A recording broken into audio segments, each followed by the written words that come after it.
Welcome to the Herd's official YouTube channel. Make sure to like and subscribe. Don't forget to check out the Colin Cowherd podcast, all of our NFL instant reactions, and more football content.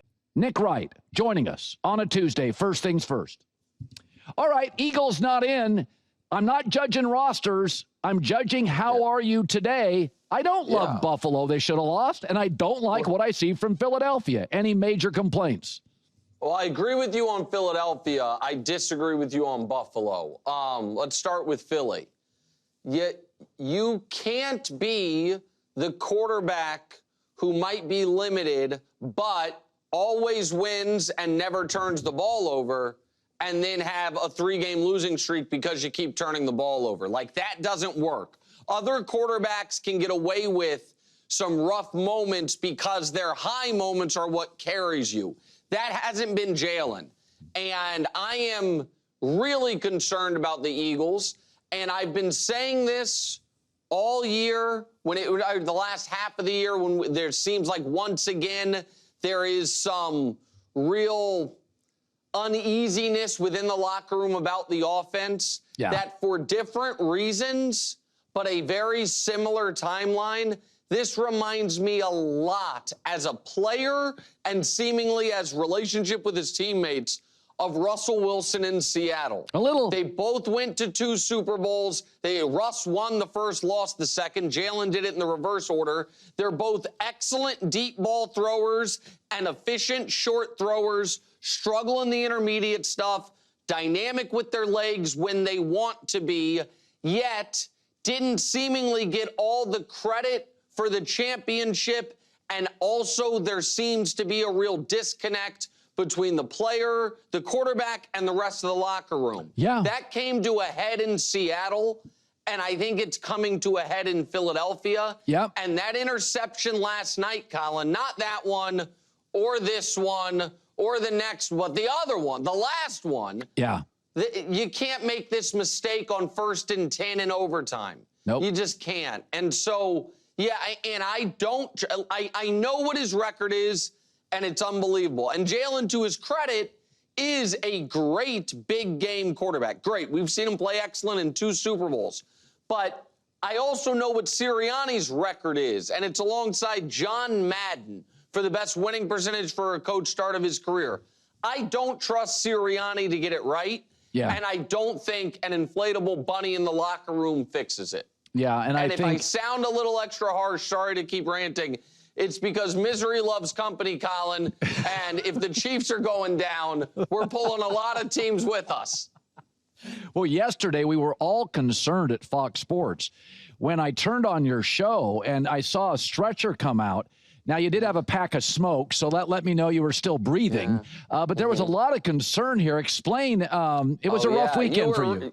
You were so concerned. That's why you checked in on me. You were so worried. You were laughing, making fun of me. Well, you and J-Mac going over what should have been your freezing cold off-season takes and instead reveling in them. Yeah, go ahead. I said yesterday, is it a reboot or a subtle rebuild? This may not just be a tweak, and they can do it. By the way, you can see what Mike Vrabel did. And you have Mahomes and Andy Reid. When I watch Seattle and the Rams, and when I watch the Texans, and I see the athleticism and the speed and the youth, are the Chiefs a rebuild at this point? Well, no, you're never a rebuild if you have one of the greatest quarterbacks ever, in his prime. But listen, this isn't a fluke. Just like last year, I was adamant that team was a great team, and everyone's like, but the margin of victory and the close wins. Winning in the NFL is a skill, just like a great tennis player understands there's like 4 or 5 points in the match that actually matter. Yeah. I'm going to win those. The Chiefs last year understood that. And this year, they have been the opposite. At the highest leverage moments of these games, they've been at their worst. And it started, I can chapter and verse it just quickly for you, Colin, then I'll talk the rebuild. Week 1, 3rd and 15, 4th quarter against Justin Herbert. Get off the field and you can win the game. Chris Jones doesn't keep contained. Yep. Week 2, about to take the lead against Philadelphia despite being outplayed. Kelsey lets it go off his hands. Against the Jaguars, you're about to put that game away. Mahomes doesn't see the D lineman lurking, pick 6. Against the Broncos, 4th quarter lead, Bo Nix in a 3rd and long. You let him pick it up, and then a comedy of errors on Sunday night, from Andy's decision to go for it when the Texans' offense was dead, to Travis once again mishandling a pass, Patrick having some uncharacteristic mistakes. This team deserves to be 6-7. There is no denying it. But what I would tell you is this, and it's the similarities are stunning in this regard. Brady, who Mahomes is always compared to, Brady in year 7 played in a Super Bowl to win his 4th Super Bowl and be cemented as the greatest team ever. They lost, and then over the next 3 years, Colin, the Patriots won 0 playoff games and got blown out in the playoffs, including a loss to Mark Sanchez at home. 0 playoff wins over 3 years. Patrick Mahomes, in his 7th year as a starter, played in a Super Bowl to win his 4th Super Bowl and be the greatest team ever. They lost, and right now they look like they're going to miss the playoffs. Now, I don't think they're going to go 2 more years without a playoff win, but it does ebb and flow. And so the Chiefs right now, for the first time in the Mahomes era, are not a great team, and they have to reckon with that and figure out what needs to be done in the offseason to correct it. Listen, I've said this before. It's one thing if you're a millionaire and you're a trust fund kid. It's another if you grew up in chaos and you're a millionaire. They're not all even. I said earlier, some quarterbacks are hot air balloons. They're weather dependent. Jalen Hurts. Some are fighter pilots. Just give me the coordinates. I'll land the plane.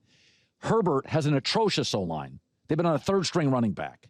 They're in a division with the reigning Super Bowl dynasty and Sean Payton, Denver's pass rush elite. And here's Herbert, 9-4. They shouldn't have won the game. Broken hand, stiff-arming people.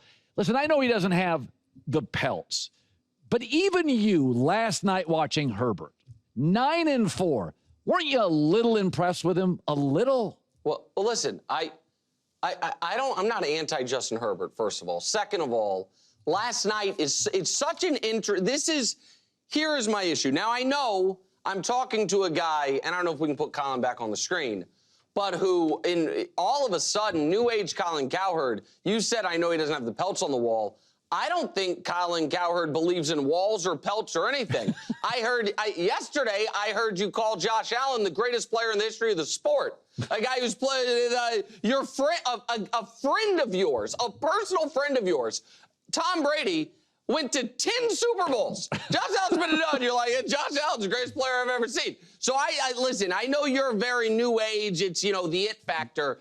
Here is what I find frustrating about some of the Herbert discourse. All right. So I think, despite a horrible stat line, he was really impressive yesterday.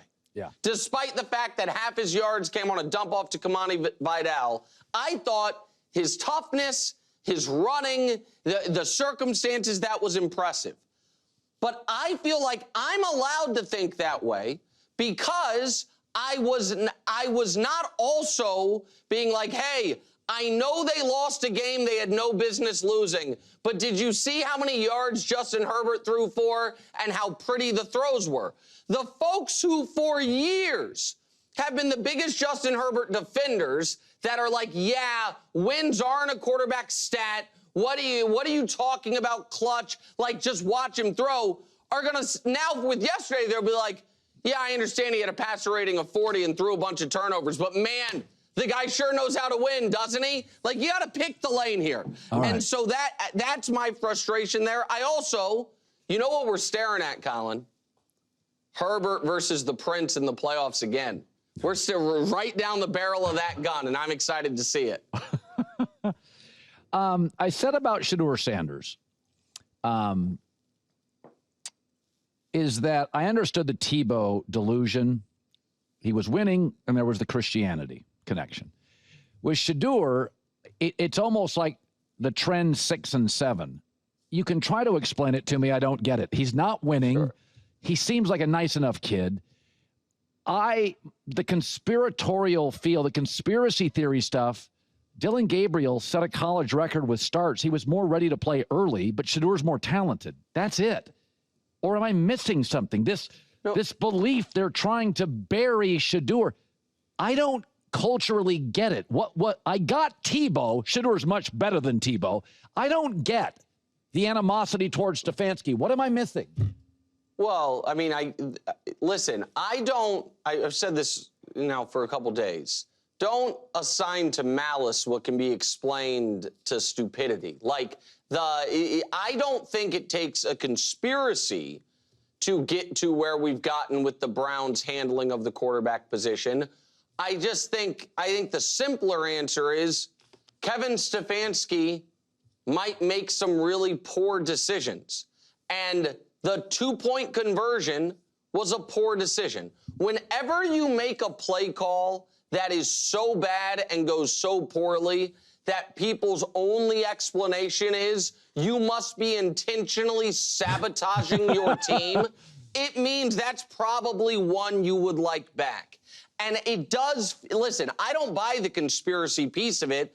I do think I know this will shock people. I think it's possible that the Browns organizationally make a lot of poor decisions, not the most buttoned up, don't have the quarterback thing figured out. And I also think that the game we saw Shedeur play on Sunday, I don't think Dylan Gabriel is capable of playing at that level. Same. Now, Shedeur will make some mistakes Gabriel might not make, but at least there are some big plays. Yeah. And so it was wholly a lot. Here's my problem, my biggest problem with Stefanski's two-point conversion decision. Yeah. The only way this silly conspiracy stuff continues after that game is by that decision. If you simply call a regular handoff or let Shedeur if you do literally anything else for at least a week, the noise around your team dies down because Shedeur's the starter. He played well, win or lose. Instead, you do a wildcat reverse pass that looked like the worst play in the NFL this season that Max Brosmer wasn't involved in, and I don't understand it. So I'm a college football diehard. I thought Miami deserved to be in over Notre Dame. I think I said this earlier, Notre Dame won't commit. Put a ring on it. They won't. ACC's asked them to marry him 3 times, and they're like, nah, we're not quite ready. Well, so the ACC backed 21-year member Miami, who was more deserving anyway, and said, we got Miami's back. And now Notre Dame's like, feels like we're on an island out here. Yeah, you're independent still. You've been in an island of your choosing. So I think they mostly got it right. I was very happy Miami got in over Notre Dame. Me too. You have acknowledged that you're not a huge college football fan, but I like that because you tend to embrace the bigger macro topics. What did you make of the playoff announcement? So I think you're going to love this, Colin. So first of all, I agree with you. Miami over Notre Dame was very simple. They had the same record. They played each other. Miami won. You can say that's caveman stuff. I don't know. I think the game should matter. Yeah. But I don't actually care about that piece of it because here is my argument. And leave the bracket up and see if you agree with me. I wanted the playoff expanded from 4 to 12 for seasons exactly like this one, where there is one team, Indiana, that in any system ever was going to get in. Yeah. And then 4 to 6 teams that all had a legitimate claim to be in the top 4. Because without the new playoff system, what do you do about Georgia, Ohio State, Tech, Oregon, Ole Miss, A&M? They all have one loss. They all have an argument. So that for me, the entire purpose of the playoff is to make sure A&M on up, if you will, A&M, Oregon, Ole Miss, and then the top 4 teams have a chance to compete for a national championship. After that, I simply don't care, and you're lucky you got included.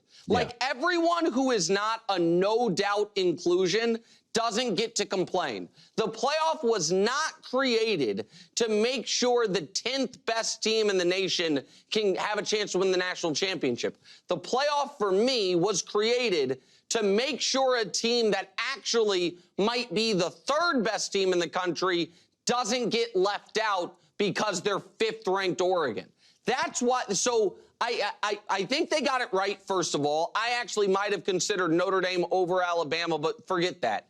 But everyone after A&M is on a free pass. You lost twice. You gave the committee a reason to leave you out. You're lucky you got in. Everyone from A&M up is why the playoff was created, and I'm happy about it. Yeah, you know, I think it's a good take. And I also have always had my country club theory, is that you think the more you expand the country club from 30 members to 60, everybody will be happy. But what happens is you weren't allowed in.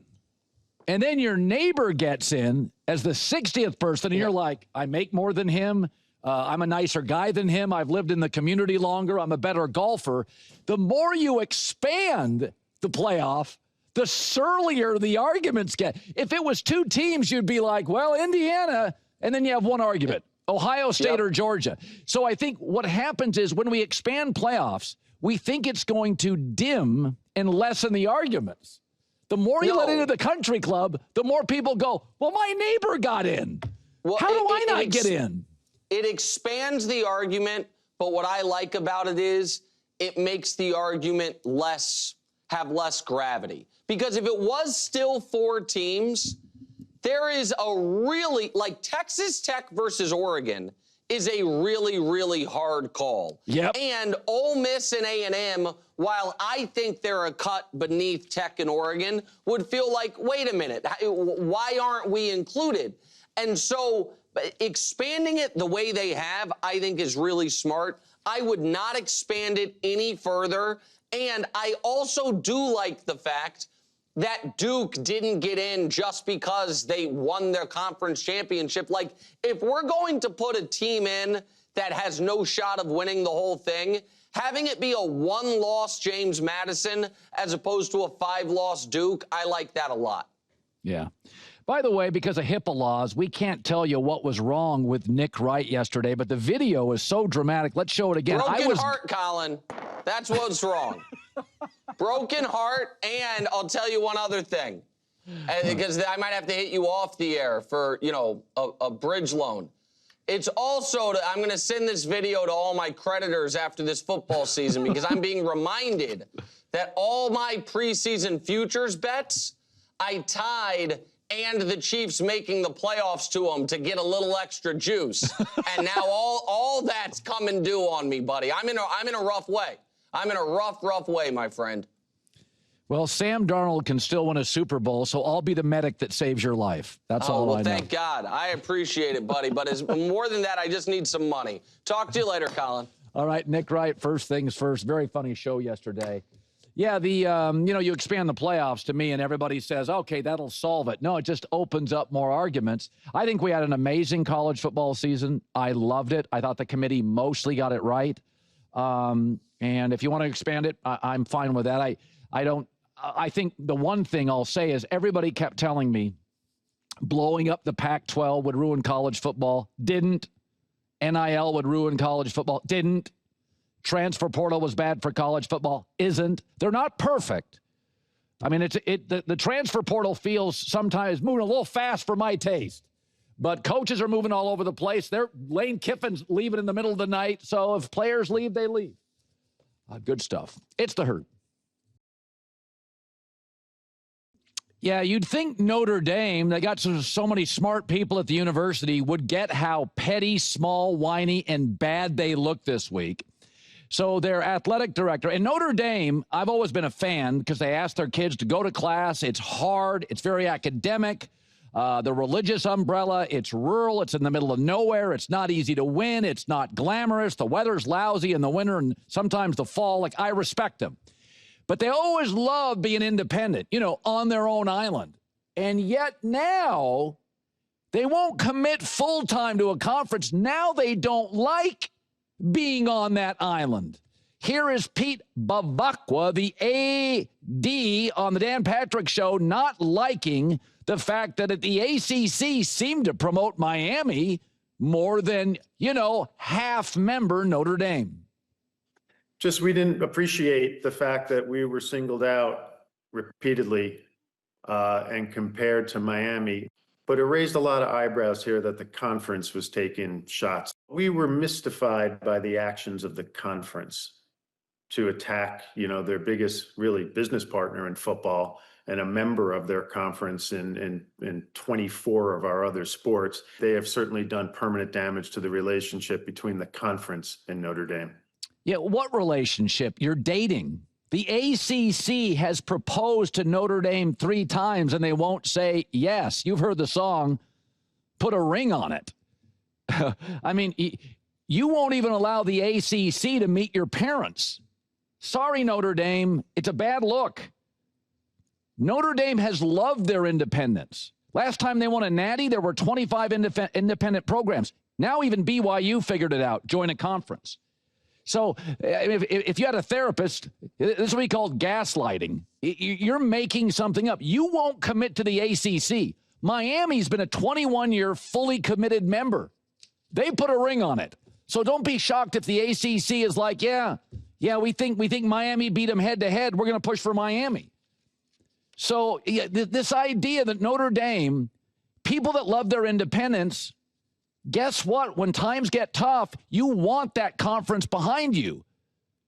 I mean, Texas has the SEC. They're a full member. They could have stayed in the other conference. But the SEC is fighting for Vandy and Alabama. They're fighting for Texas. They're fully committed. Notre Dame won't fully commit to the ACC. Miami has for 21 years. So all you are, Notre Dame, is South Bend with benefits. Nobody's there for you when you're not fully committed. Let me give you a little bit of advice. Take the L. It's not working. Nobody buys it. You're not a full member. You could be. They'd love to have you. Congrats. You are in volleyball. We all know one sport in college pays all the bills, football. And the ACC would love to have you. Academically, athletically, you won't commit.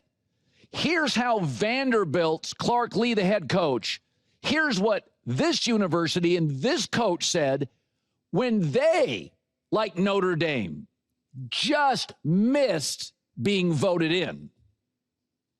That's no one's fault except for our own. We had our opportunities and we didn't do enough. And so that's the, we are not victims in this process. Our ownership is in coming up short. I think it's a reminder of how critical every moment is, every snap, every possession. And there's a lot to learn in this season because we want to be back in these moments. This has always been so simple. Notre Dame, you played Texas A&M and Miami to start the season. You just had to win one of those games. That's it. But Notre Dame's schedule, because they're not a full member, was awful. Go look at their schedule. They played the worst team in the ACC and the SEC and the Big Ten. They had 5 different opponents with 8+ losses. It was a bad schedule. You know whose schedule's not bad? Texas, because Texas fully joined the SEC. You know whose schedule wasn't weak? Oklahoma or USC or Oregon or UCLA, because they all fully joined a conference. So I'm not anti-Notre Dame. I'm anti-reaction, anti-72-hour whine fest. It's not working. You're not galvanizing the country behind you. Take the L and move on. I'll defend you on skipping the bowl games because I think those things are DOA. And I think you're a good football team that could have won a playoff game. But this has been a bad look. A conference that has loved that independence now is shocked that the ACC more righteously defended, A, the right team, Miami, who beat Notre Dame, and B, the full-fledged 21-year member. So people don't like change. You know that. I know that. When the NIL entered college football and college sports, people freaked out. It's the end of times. It'll make the rich richer. Well, I don't know.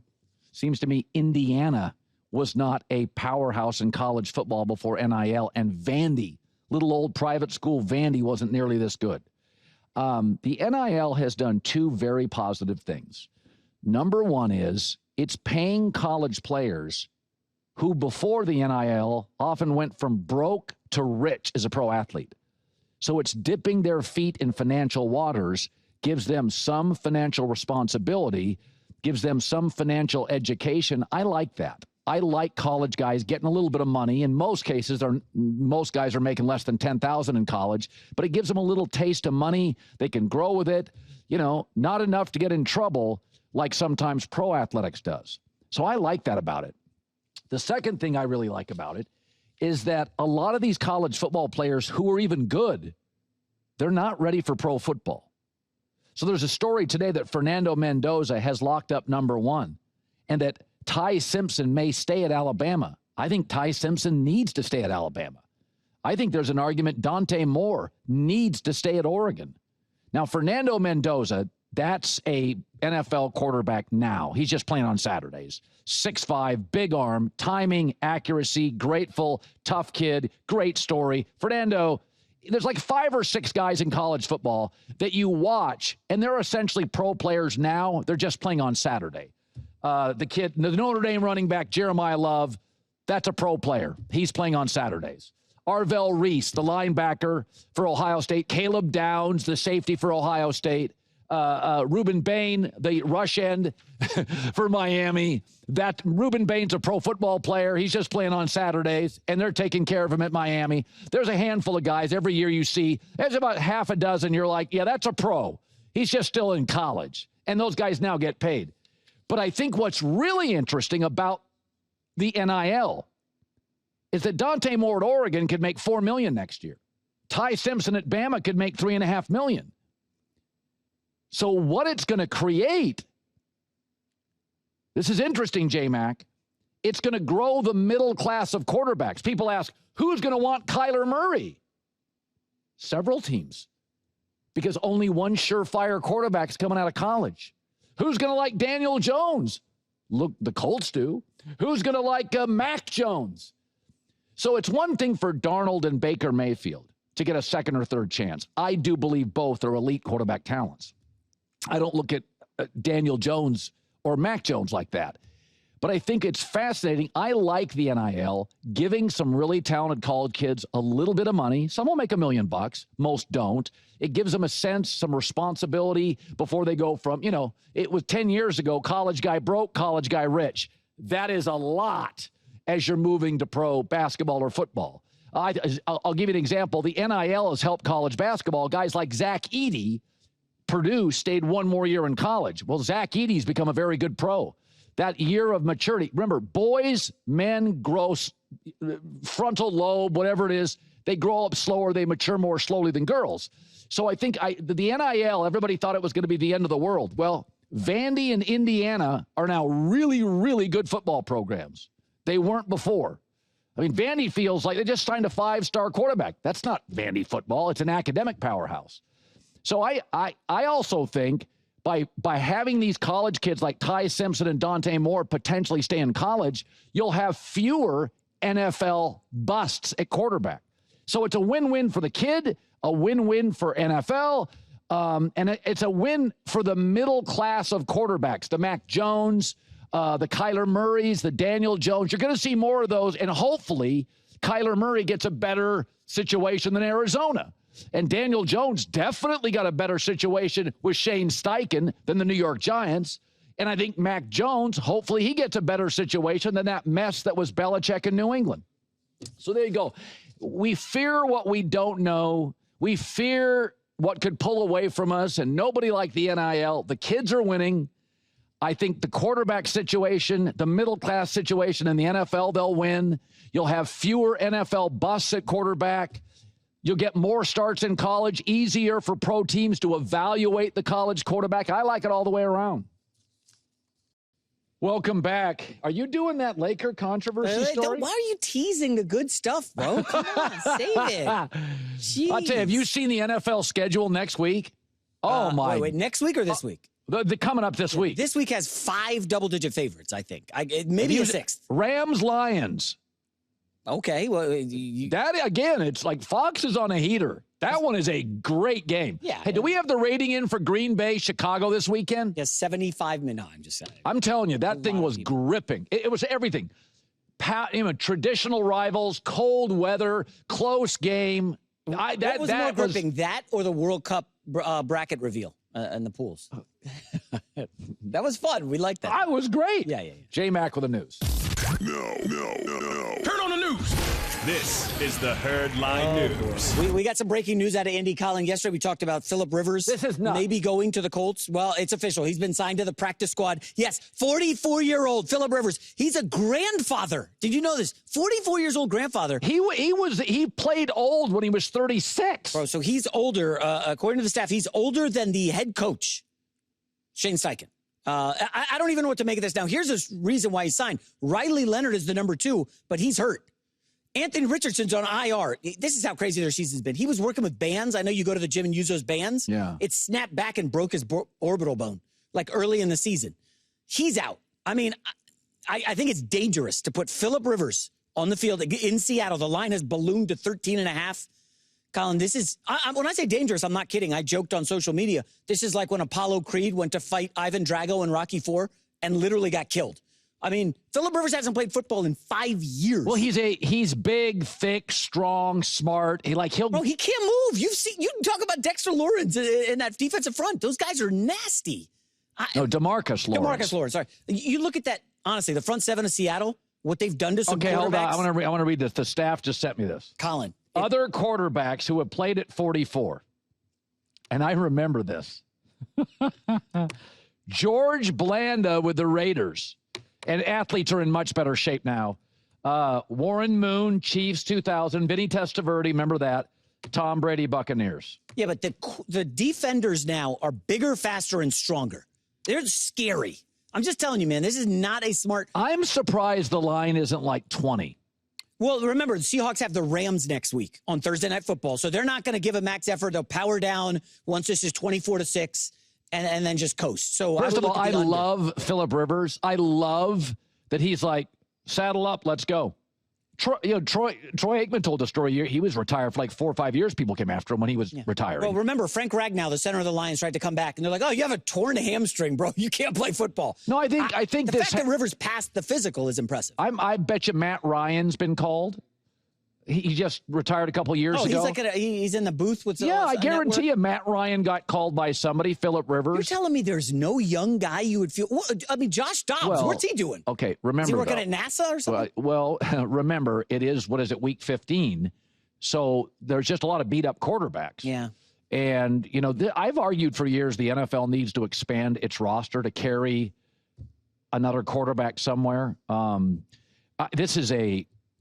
love Phillip so much, but he played old in his late 30s. I mean, Brady I watched Brady on the broadcast. You could never guess his age. I mean, he looks and feels young.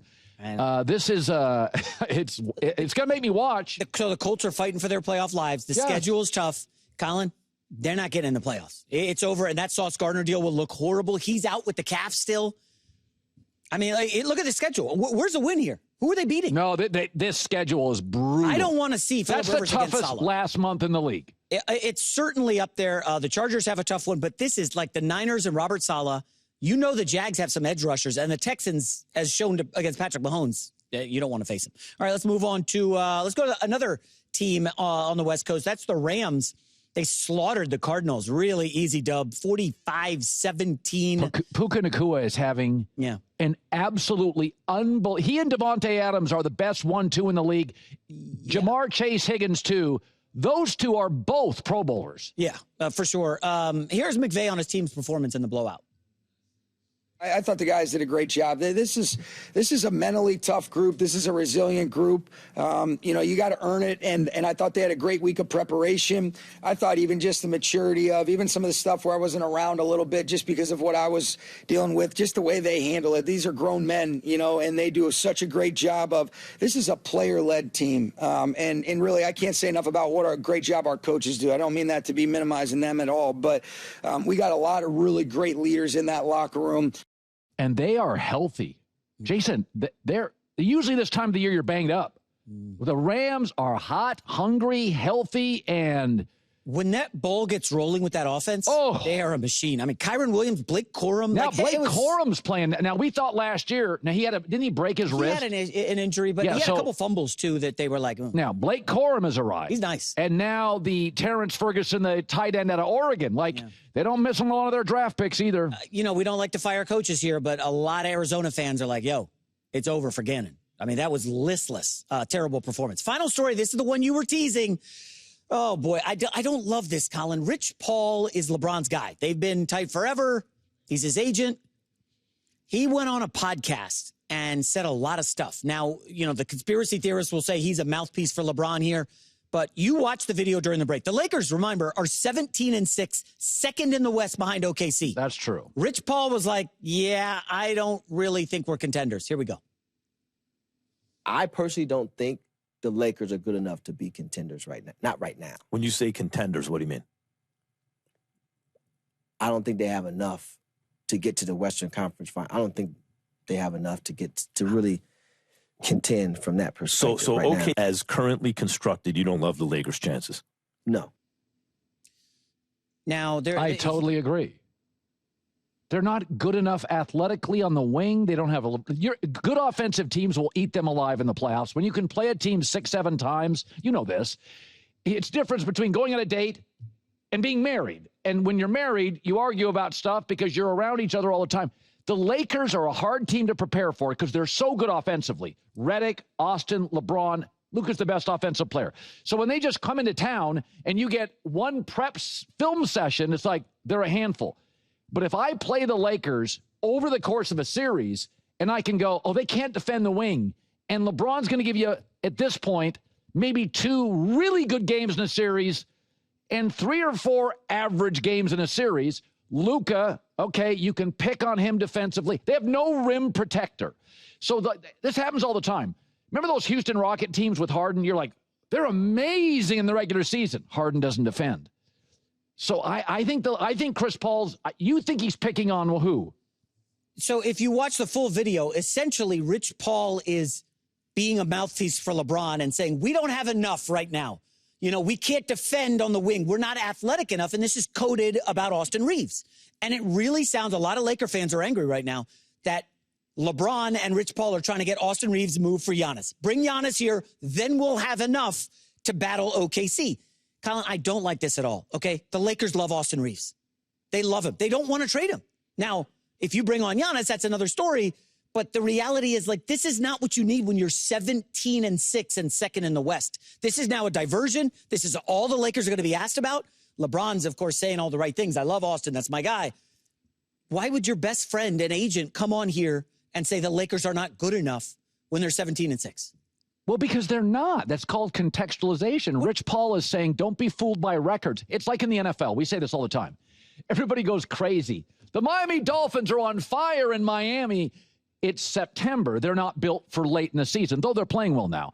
What he's basically saying is, this is great, but look at the T-Wolves and OKC, and you start looking at these Western teams. San Antonio, those teams are better defenders, better rim protectors, better wing defend. I mean, San Antonio is built for a long series. So is OKC. So is Denver. The Lakers are built to come into town and beat you because they have 3 great play initiators. But they've got holes in the roster, and I appreciate anybody who isn't a fanboy. I totally agree with Rich Paul here. It's less about do you agree with him. It's do you think when you're 17-6 and riding high, you want basically... Well, he's got a new podcast. But do you want LeBron... This is essentially LeBron saying we're not good enough when we're great. Well, Do you want that? Because how do you get better? You trade somebody. Well, you're assuming this is LeBron talking. I know Rich Paul. I think it's Rich Paul talking. I would hope so. I can't... This feels like sabotage. Does it not? Well, no. Rich Paul's a pretty successful, strong guy. Nobody's going to force him to say anything. He's got a new podcast on the Simmons Group. And so I think this is an authentic opinion. It's right.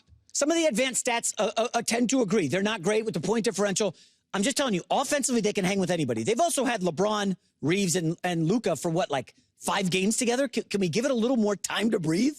Yes, you're right. No rim protector. But Colin, this is not what you need ahead of the Spurs game. This is all the Lakers are going to ask. JJ Redick, by the way, Redick was at the Eagles game last night. My buddies ran into him. LeBron, Reeves, Luke, that's all they're going to talk. We don't need this crap. Sorry for the what is this we? Sorry for the we. Are you on the roster? I may be a towel boy, during the NBA Cup for the Lakers. J-Mac with the news. Well, that's the news. And thanks for stopping by. The Herd Lie News.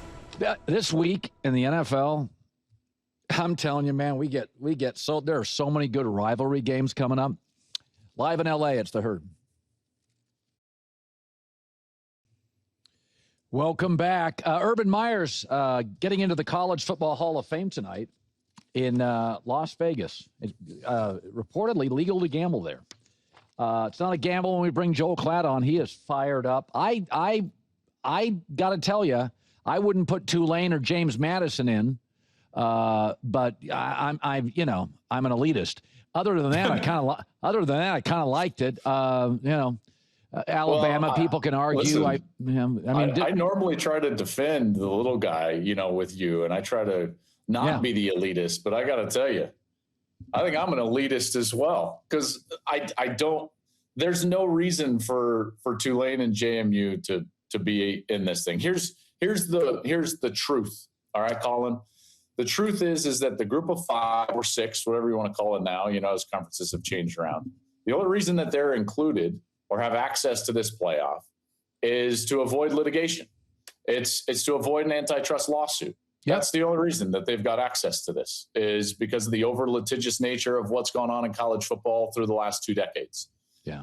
And it's not good for anybody. Listen, I think it would be better for that level of school, the mid-majors, to go play their own national championship. Sure. I think that would be amazing, like the FCS does, and allow these teams to go out there and crown a national champion. So I'm with you on that. I just don't think it doesn't serve anybody's purpose. I don't think it makes college football better. I don't think it makes the playoff better. And candidly, it doesn't help those programs to go out there and potentially get beat badly. What do you make of a Notre Dame, a little petty, little whiny? I argued earlier, they don't want to commit fully to a conference. They won't put a ring on it, but they want the benefits of marriage. And it's like, no, Miami's a 21-year member of the ACC. Miami beat you head-to-head. Miami had the full support of the ACC. The ACC has proposed to Notre Dame several times, and they won't say yes. So don't be shocked if you don't get their full support. You're not a full member. You have any different take? No, I don't. I like that analogy. Here's what I would say is that I think that Notre Dame is very emotional right now, and they are responding out of emotion, and they're allowing the kids in the room to kind of govern the boat. And I don't love that. I think that leadership should take over. I think Marcus Freeman is better than this. I think Notre Dame is better than this. I think that they look petty, not playing in a bowl game. And listen, I understand that they're upset. I totally understand that, because here's the thing. Both of these things can be true. I can tell you, Colin, and believe that the committee got it right by putting Miami over Notre Dame because they played and Miami won. I can also say that I think that this structure of playoff isn't the most perfect thing I've ever seen, and that Notre Dame is probably better than half the teams in the field. That's also true. And what Notre Dame is upset at is actually the weekly rankings.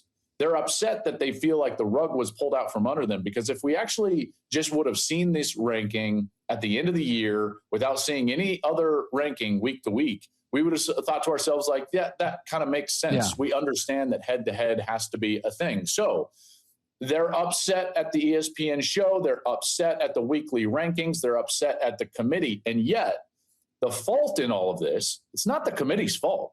Colin, the fault is the ACC. The ACC and their horrid tie-breaking system is what allowed a 5-loss Duke team to go play for the ACC championship and not a 2-loss Miami team, which was ranked, 11th in the country at the time. So it's a tie-breaking situation with the conference that you're supposedly in bed with, even though not married, listen, like you said. But that's the problem with this whole thing, because if Miami would have correctly been in the ACC championship game and won that game, then Notre Dame would have been in the playoff. Yeah. So the whole issue here is actually the way that the ACC breaks their ties within their standings, and the fact that I believe that there should be a single set of tie-breaking criteria that every conference uses that is standardized across college football.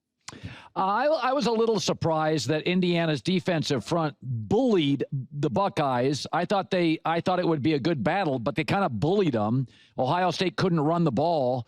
Kurt Cignetti is just done an unbelievable job. Mendoza's obviously he's going to go number 1 in the draft.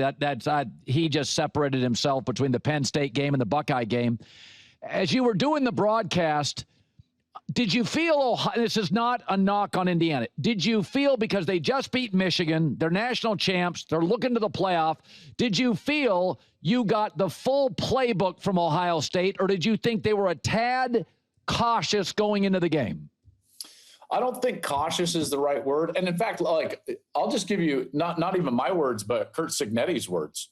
During the week when we were prepping for the game and talking with the coaching staffs of each team, Curt Cignetti told us, he said, listen, I really believe these 3 things are going to play out on Saturday.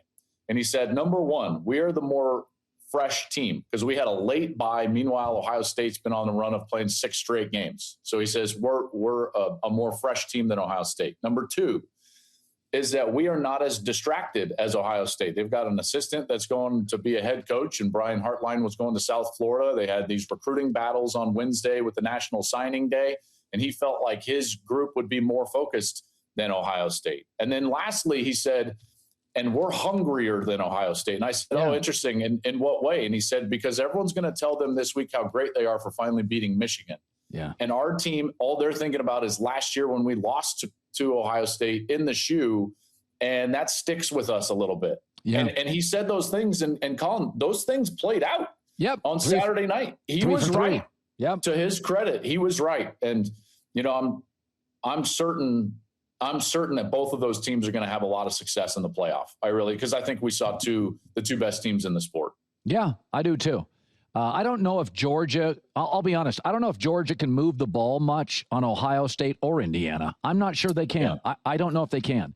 I think the biggest revelation for the country on Saturday night was actually Indiana's defense is also elite. And like you said, they did not get blocked up front. Think about this. Dante Moore and Julian Sayin have been virtually untouched this college football season, the 2 quarterbacks at Oregon and Ohio State. And yet, between those 2, they were sacked 11 times by Indiana this year. And if you go, they've been sacked 20 times total on the year. 11 of them were Indiana. That speaks to what you were talking about being bullied up front by that defensive front 7. That defensive line is slippery. They're active. They're very good. And the secondary plays zone defense, and they disguise their coverage really well. And so what Brian Haynes will talk about, the defensive coordinator, is he just needs that quarterback to pump the ball one time. He pats the ball one time, and we're going to get home. And that's generally what happens. I like the NIL. I stated earlier, there's a lot of reasons. One, I think it gives the athletes, they get paid, as they should. Football sport drives the revenue, right? Secondly, it gives them a little taste of money. It used to be you're broke, trying to find a $20 bill to buy pizza, too rich. Now it's you got a little scratch, you got a bank account, to rich. I think it's easier for the athlete. I like that. It's almost like a financial class for a year or 2 before you go to the pros and get a big fat contract. So it educates all the athletes. I also like the fact that you told me it was not you, but people said it's going to ruin college football. The rich will get richer. I don't know. Indiana, Vandy. Exact opposite. Yeah, exact opposite. A lot of the brain schools. Indiana's got a great business school. Yeah, Vandy, brain school. It's almost like really smart alumni bases have done really well in there, and now they can donate for NIL. That's right. Again, Tulane's a brain school. Well, Tulane, what do you know? You can buy some good players. Here's the other thing. I don't think Arch Manning, Ty Simpson, or Dante Moore are ready for the pros. I don't think so either. I watched Mendoza. I think they all need another year. I agree. And in particular, when you look at guys that have success in the National Football League, they all play for a long time in college. Yeah. What did you make of Fernando Mendoza? Do you have a comp? Because I think he is number 1 pick, start day 1, big, smart, grateful, humble, strong. He checks every box. Is there any, when you watched him in that, you're up close, you're on the sideline, you're in the booth. What's his comp? Because, boy, he looks like a can't miss. Oh, man. Comps are always so difficult for me because inevitably I think that they can feel like a knock or they can feel way too high and you're putting too much expectation on a player. I'm going to give you several, though. There's different parts of his game and personality that remind me of different players. Yeah. So his personality, right? He's a football nerd. He's very smart. He's very team-oriented, loves the game. In that respect, he reminds me a lot when I talk with him, just personality-wise, of Kirk Cousins. That's what kind of the vibe I get from him. On the field, he's got two different styles of play. He's like a Jared Goff that can move more in line with Herbert, but not quite as physically gifted as Herbert as a runner, but he can run. So it's somewhere along those lines, and he's got a very quick release. He's accurate. He can throw it down the field. I think he's absolutely going to be the number one quarterback taken in next year's draft. And candidly, those other players that you talked about, I think Arch absolutely has to stay in college. And I would recommend to Ty Simpson and Dante Moore to stay in college. And by the way, you just touched on NIL. Well, those guys might be first rounders, mid to late. And I understand that that's a big number that you can potentially make as a first rounder in the National Football League. But they can make multiple millions of dollars staying at Oregon and Alabama to play quarterback. They can listen, the market for a player like that in college athletics, I know this is crazy, but is around $3.5 million. So it's not like they have to go. Remember, it's not like it used to be where it's like, well, listen, I'm a first-round player. I have to go because this is generational money. They're already getting generational money right now. And so, if I'm advocating for one way or another on these players, I think Dante Moore should absolutely stay in school. And I would suggest the same to Ty Simpson at Alabama. Ohio State still my pick to win it all. Where are you on it? Yeah, I think I would agree. And the reason would be like, it's going to be very difficult to beat them a second time. And I think that you're going to have to go through Ohio State. That defense is good. And what we learned last year about Ryan Day and this Buckeyes team is that they will properly evaluate the weaknesses that show up or pop up during the course of the year, like it did last year in the Oregon game or in the Michigan game late in the season. And they will fix those things for a playoff run, which they were able to do to the tune of a national championship. Well, very, very specifically, a problem occurred with Ohio State, short yardage run game and red zone. And I believe that they'll address that. And now they're going to be better because of it moving into the playoffs. So I think my favorite is going to be Ohio State, but I won't be surprised at all if we see those two teams again in a national championship. Miami is good enough on the defensive line and at quarterback to beat Texas A&M. Do you think they can beat them? I think Miami, you got to be good at quarterback in the playoff because you're facing NFL guys, and you got to be able to match up physically up front. And the Hurricanes D-line is legit. Bain's a great edge rusher. I like Miami to upset A&M. Where are you? I get a bit nervous about the A&M pass rush getting to Beck and Beck, giving a couple of turnovers away in that game, which he's prone to do. And here's the other part is, they beat Pitt on the road, but typically Mario has really struggled now in the month of November, but in big games late in the season on the road. And this environment is going to be as tough of an environment as there is in college football and Kyle Field. They will be going. And so because of those factors, I would lean A&M. But you're not wrong. Like, Miami has a team capable of going in there and winning. I just think it's going to be really difficult to do so. Well, enjoy the night. Urban Meyer's getting elected into the College Football Hall of Fame. It's good to see you, buddy. You as well. Have a great day, dude. All right. I think I'd take the Buckeyes to win it. And it's going to be interesting. What if Indiana wins the Natty? Just what? Nobody's talking about Texas Tech. That they are the total dark horse. What if they sneak in? But if Indiana won the Natty, think about this. And there's no question. Coach, A++, quarterback, A++, defensive front, elite, NFL guys. 3 straight years, Michigan, Ohio State, Indy. I predicted this. I said, now it's about how rich. The NIL is about how rich are your graduates. Vandy's graduates, on average, make more money than any other SEC school. Michigan, Notre Dame, top 10 endowments. USC, private school in LA, a lot of money. Phil Knight, Oregon, biggest booster in college sports. So I said this, Alabama's not a rich school. LSU will spend a large percentage of its money, so will Ole Miss. But, Auburn's not a rich school. Bama's not a rich school. Georgia's got some money. Florida does too. But college football now, it's 35-40% NFL. And, in the NFL, who's your owner? If you got Stan Kroenke or if you got Robert Kraft, Jeffrey Lurie, you're in a good space. Well, it's like now with the NIL, who are your top 5 boosters? So Michigan, a lot of money. Now, do they have the right coach? I don't know. USC, Oregon, a lot of money. Ohio State, a lot of money. If it was not for Texas and Texas A&M and the massive Texas economy, it is globally massive. SEC would be falling off a cliff. Take out the Longhorns and the Aggies right now. You start looking at SEC money, they'd be in trouble. Big Ten would be fine without Oregon or USC. But it's college football. Vandy's going out signing 5-star quarterbacks. The average Vandy grad, New York Times did a study in 2017, the household income is over $200,000. That's like the average. That's not the high end. J-Mac with the news. No. Turn on the news. This is the Herd Line News. Colin, let's go to your Bears. And the Roma Dunze injury last week should have opened the door for DJ Moore to kind of go nuts against the Packers, but he had 1 catch for -4 yards.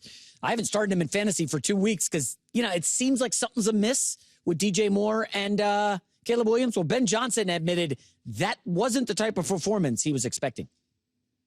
He ran some pretty good routes over the course of the day, and we just couldn't give him the ball, which that was not the intent. I thought going into the game, we might have had more for him than any other player in the offense. And so was a little surprised at the end when I saw the stat sheet for 1 catch like he had. I will say this. So Caleb Williams is in year 2. Right. It seems to me watching the Bears, and I don't blame Caleb, that his favorite targets are Colston Loveland and Roma Dunze when he's healthy. That is not a knock, but DJ Moore is a veteran. Yeah. Caleb's not. DJ Moore can be a bit moody, body language. He can eye roll it. I mean, DJ Moore comes in. His body language is Noah's great. He's the veteran. Caleb Williams wants to own that locker room. Okay, before Caleb got there, DJ was the star. Okay, the star of the locker room is now Ben Johnson and Caleb Williams. What about Kyle Monungai? Well, he's been great. He's good, by the way. He's good. But, I mean, look at who is producing. Kyle Monungai, young guy. Colston Loveland, Roma Dunze, Caleb Williams. By the way, the right tackle's young. So DJ Moore, to me, feels like, if I had to guess, this is DJ Moore's last year in Chicago. Yeah, they move him to a wide receiver. I watch his body language, and I don't blame Caleb. Caleb's like, hey, you got to pick roommates. Yeah. Roma Dunze, he's my guy, and Colston Loveland's my guy. Cole Kmet, more of a veteran, doesn't feel like, quarterbacks have their favorite targets. I mean, you knew with Brady, Gronk, Edelman on 3rd down were the primary targets. So my feeling that when I watch DJ Moore, his body language, he gets frustrated. Caleb can pick up on that this is his last year DJ in Chicago. Bears passing offense has struggled last 4 games. Now, what do you make? You see that line? 7.5. It was 8.5. Browns going to Chicago. So before you render a verdict, it's only Tuesday. Keep in mind, this is a sandwich spot for the Bears. Playing a team from a different conference. Packers last week, Packers next week at home.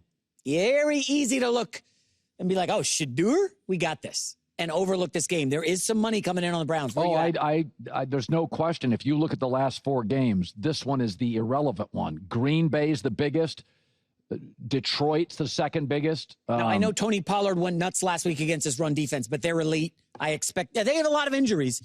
I think this is closer than the experts think. Now, Shedeur has a little bit of a recent history of ugly picks, and the Bears play takeaway a lot. They do. I haven't bet it yet, but it would be Browns or pass for me. Next up, Colin, we got a little Dallas Cowboys action. I don't know if you saw this social media tiff between mouthy George Pickens and Richard Sherman. They're calling it a Twitter beef, if you will. Sherman called Pickens uninterested and disengaged against the Lions. I don't think he was wrong. And then Pickens called him out in something he ended up taking down that was a little out of pocket that we won't read here. Anyway, Brian Schottenheimer talked about having a conversation with Pickens. In his words, he goes, "Hey, Shotty, I didn't play my best game." And, I think that, unfortunately, none of us, played our best game. And so that's real. But, again, I don't worry about George and his love for football and playing this game. And, again, for 5 or 6 weeks, he was the talk of the sporting world. Look at George Pickens. And, again, we didn't coach or play well enough to win that game in Detroit. They beat us. Is what it is. Yeah, bad time for Pickens to not play his best game. What do you got here? Vikings and J.J. McCarthy go to Dallas this week. Yeah, I think Dallas. Oh, you like Dallas here, huh? Off an ugly loss, extra time to prepare. Suddenly everybody's telling Dallas, oh, JJ's a real player. Watch the Cowboys roll. By the way, Brian Flores, Dak's a veteran. He's seen every coverage. Ooh, I like that. Pickens is going to rebound. George Pickens is going to be focused, getting a little heat. By the way, he wants to get a contract. CD Lamb coming back from the concussion? I think late in the season, it's like concussion protocol. Just forget it. We need him back out there. That'll be interesting because Lamb did not look good. Cowboys, extra time, were humiliated defensively. Dallas has had a pretty prickly week of practice. Oh, they got it gave up a lot of points. Giving out your picks on Tuesday. I All right. would say Dallas. Hey, I want that smoke. Okay. All right. Dallas covers. Final story. Let's go to that game again, but from the Vikings' point of view. And let's focus on Justin Jefferson. Listen, some people, I'm not going to name names, really want to make this an issue. Like Justin Jefferson's not happy. He's not getting targets. He doesn't have great numbers with McCarthy. Anyways, Jefferson, who doesn't seem thrilled, which is understandable, talked about just wanting to win football games, Colin. Here we go. Yeah, just win games. I'd rather win and not get the ball than lose and not get the ball. So as long as we win in and this team coming in here with a happy smile on their face and, we have that confidence to continue on and continue to next week and to better ourselves. I like that. Team first. You think he's excited about facing that Cowboys secondary? And he's got one of the best arms in the league at quarterback? I can't. Are you insinuating Dallas is not the side? They just be careful with this one, big guy.